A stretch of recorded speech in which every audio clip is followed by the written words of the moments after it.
Welcome back to Sincerely V. I am still joined by the fabulous, the inspiring Toke Makinwa. Did I say it correctly? Toke. But yeah, Toke. that's okay.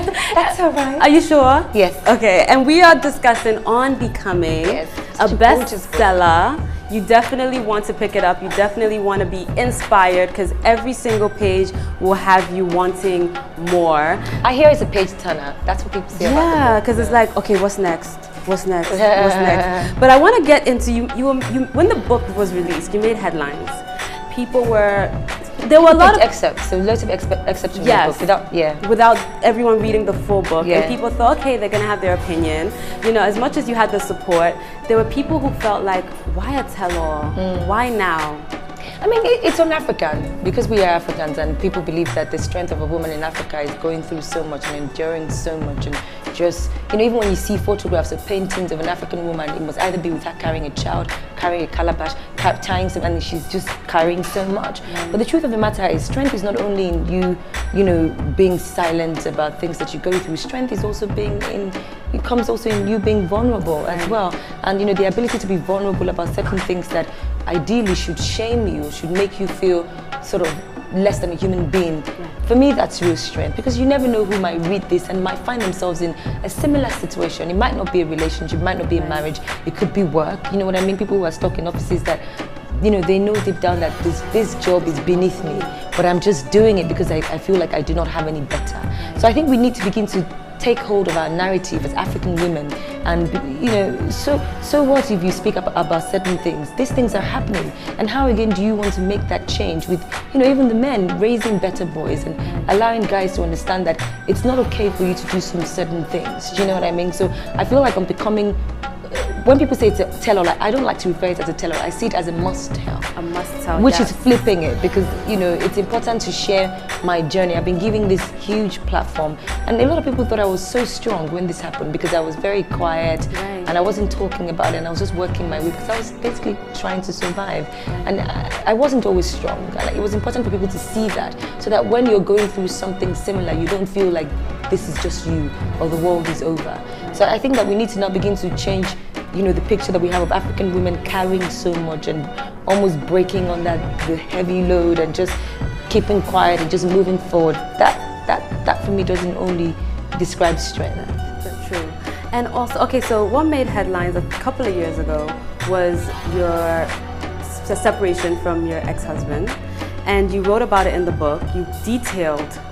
Because I feel like, because I hadn't said anything about it, even if I wrote a book about my career, people were digging to find out what had happened. Right. Which is why I didn't really write much about my career, because it's the first of many books to come. Right. And at that point, it would be unfair for me to sort of just take everyone for granted and just write and airbrush it, you know. Before we released the book, there was a clip that says to bear it all, or to become, I must shed it all, I must unravel, basically. So it was going back to basics, talking about the loss I experienced as a child, talking about how that affected me, talking about even relationships, the makeups, the breakups, and, you know, the marriage and whatever happened in there, and moving forward. That's really what the book is about. You also spoke about you losing who you are, or losing who you were, and trying to become what you thought your husband would love.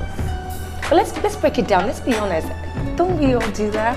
You know, even in relationships, let's even leave the husband part of it. You know, when you find yourself in one relationship, you're trying to lose weight because you think the guy likes skinny girls. In another relationship, you're trying to eat because you think he likes thick girls. You know, you find yourself always trying to make those changes. And I mean, people pay so much to that and say you must come from an insecure place, but I don't think so. I think even people who are currently in relationships are constantly doing certain things for the people that are in their lives, you know, and I didn't see it as becoming less of myself because I was growing. Yes. Those were my growing years, and I, you know, of course, I did believe in what I was in. I thought this, you know, I didn't go into a marriage expecting to come out of it. Do you know what I mean? No one does that. Yeah. But things happen. Right. And even in there, you know, he probably changed some things about himself to also satisfy you. To satisfy me as well. So I think as human nature, we definitely do things like that. You know, I think it's just part of being human, where you find yourself trying to, even on a job, you know, this is exactly what the job entails, and you feel like this is not who you are. I'm an introvert, but my job entails me going out so much. So I'll go out just because, not because I necessarily enjoy talking to so many people, but I gotta get paid at the end of the month. So it's human nature, really. And your must-tell, at what point while you were writing the book, did you break down?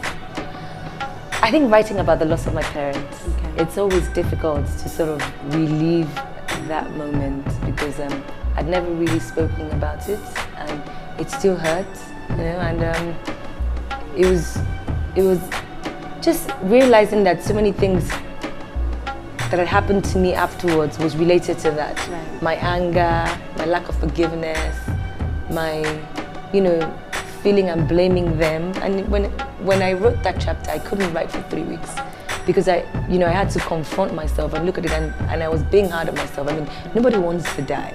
And at that moment, in that exact moment when, you know, either my mom or my dad knew that they might not make it, they must have been afraid, knowing they had kids, you know, in this cold world. So that was one of the hardest things ever, still is, for me to write. Because I just hope that I make them proud. I hope that wherever they are excited. At least one, you know, the Makinwa name is flying and thriving, and all of their kids are doing absolutely incredible stuff all around the world. So yeah, that was really one of the, it was tough because you never really are prepared to say goodbye to someone indefinitely. With a relationship, you can always find another one. Yes. Do you know what I mean? But with your parents, they're gone. Irreplaceable. Yeah, right. So that was tough. Would you say this was a healing process for you, writing on becoming?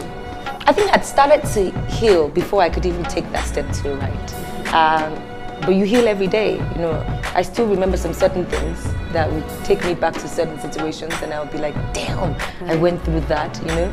Or, you know, I remember some certain things and think, oh Lord, I was so silly, you know. So I think it was more therapeutic for me. It was a form of therapy, you know, just to have good days. Sometimes I'll talk to myself and voice note it, have bad days, and I'll just lay in bed and let it just take its hold of me. I'm here. So. Who is Toke today? Oh, Toke is a woman of purpose. She's found so much purpose.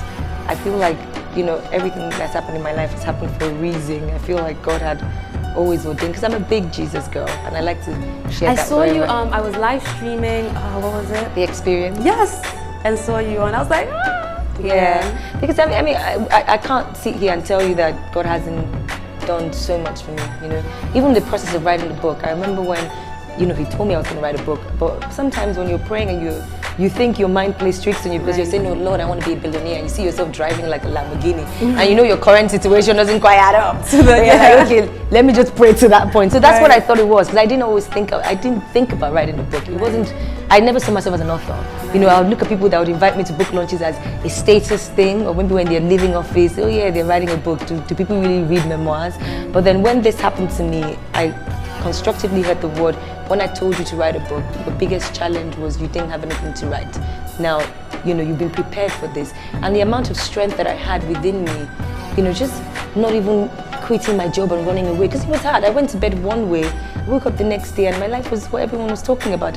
If I had enough time, maybe I'd have checked out of town, sipping some mimosa somewhere, just being like, later okay, on a beach. I can deal with it when I come back, but I didn't have that time. So there was no preparation. It was like, go, and that was it. So the stumbling, the holding it together, the trying not to let the world see you fail or fall, not because you felt like that was a sign of weakness, but because that was the only thing I had. Do you know what I mean? And all I had to do was just work and just keep working, and On Becoming became a part of that. So I'm really excited about, you know, I call it God's projects, because I know that it's changed a lot of lives. Just hearing people share testimonies with me, even guys, you know, I think the biggest one was a guy writing to me saying, I read your book. And as a guy, I have to be honest that I could see myself in some of the things you wrote, and he promised that he was going to become a better man to the person he was with. And I said, you don't just stop at writing to me, tell her, and then you guys can have a fresh start. And I hope he did. I never really heard back from him, but I hope he did. You are Nigeria's sweetheart. Am I? How do you feel about that? You have like over 4 million hits on YouTube. You have millions of followers on social media. Everyone always wants to know what you are up to. Sometimes, I mean, like Insta Live, for instance, I only did the very first one yesterday because I was so nervous.